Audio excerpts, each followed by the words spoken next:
সনাতন হিন্দু ধর্মের প্রতিটি দিনই কোনো না কোনোভাবে গুরুত্বপূর্ণ। তাই পবিত্র তিথিগুলির মধ্যে পৌষ মাসের পূর্ণিমা তিথি, যা শাকম্ভরী পূর্ণিমা অথবা পৌষ পূর্ণিমা নামে পরিচিত, এটিকে খুবই উল্লেখযোগ্য হিসেবে বিবেচনা করা হয়। পঞ্জিকা অনুসারে পৌষ মাসের উজ্জ্বল পক্ষ অর্থাৎ শুক্লপক্ষের পূর্ণিমা তিথিতে এই পৌষ পূর্ণিমা পালিত হয়।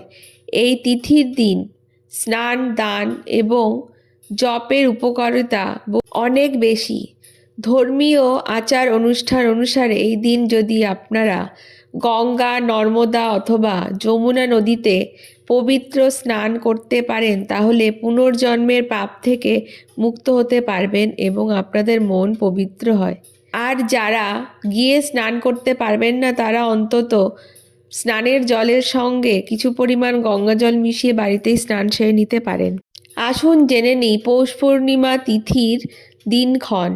2026 সালের এই পৌষ পূর্ণিমা উৎসব পালিত হবে 3রা জানুয়ারি শনিবার।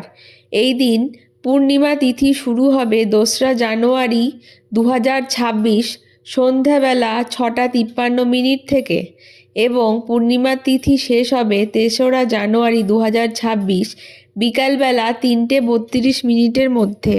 এই পৌষ পূর্ণিমার দিনই প্রয়াগরাজে কল্পবাস উৎসব শুরু হবে। তাই হাজার হাজার ভক্ত ধ্যান, সংযম ও সেবার পথ অনুসরণ করে 1 মাস ধরে এই কল্পবাস পালন করবেন। বিশ্বাস করা হয় যে এই কল্পবাস পালন করলে সমস্ত পাপ থেকে মুক্ত হয়ে মোক্ষের পথে প্রশস্ত হয়। এই পৌষ পূর্ণিমার দিন দেবী শাকম্ভরী ও ভগবান বিষ্ণুকে পূজা করলে তাদের বিশেষ আশীর্বাদ পেতে পারেন। এছাড়া চন্দ্রদেবতার উদ্দেশ্যেও আপনারা নৈবেদ্য নিবেদন করতে পারেন। এই পৌষ পূর্ণিমার বিশেষ তিথিতে দেবী লক্ষ্মী এবং নারায়ণের পূজা বাড়িতে করলে সংসারে সুখ সমৃদ্ধি ফিরে আসে। যেহেতু এটিকে শাকম্ভরী পূর্ণিমা বলে আর দেবী শাকম্ভরী হলেন খাদ্যের দেবী, তাই এই দিন যদি আপনারা খাদ্য দান করতে পারেন, তাহলে আপনারা বিশেষ পুণ্য লাভ করতে পারবেন।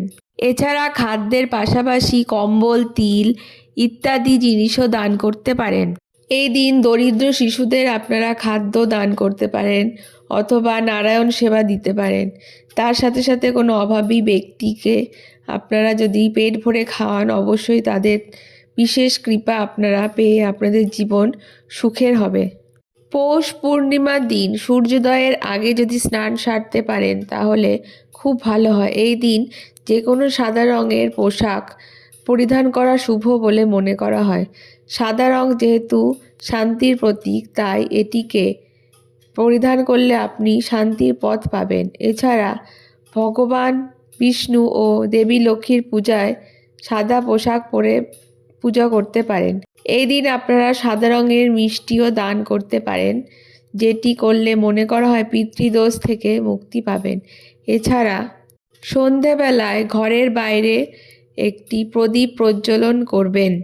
এই দিন অবশ্যই বাজে কথা, মিথ্যা কথা বলা থেকে বিরত থাকবেন আর নিরামিষ খাদ্য গ্রহণ করবেন। এই রকম আরও শুভ দিনক্ষণ আর টোটকা জানতে আমাদের চ্যানেলটিকে অবশ্যই সাবস্ক্রাইব করে বেল আইকনটি প্রেস করে দেবেন। ধন্যবাদ।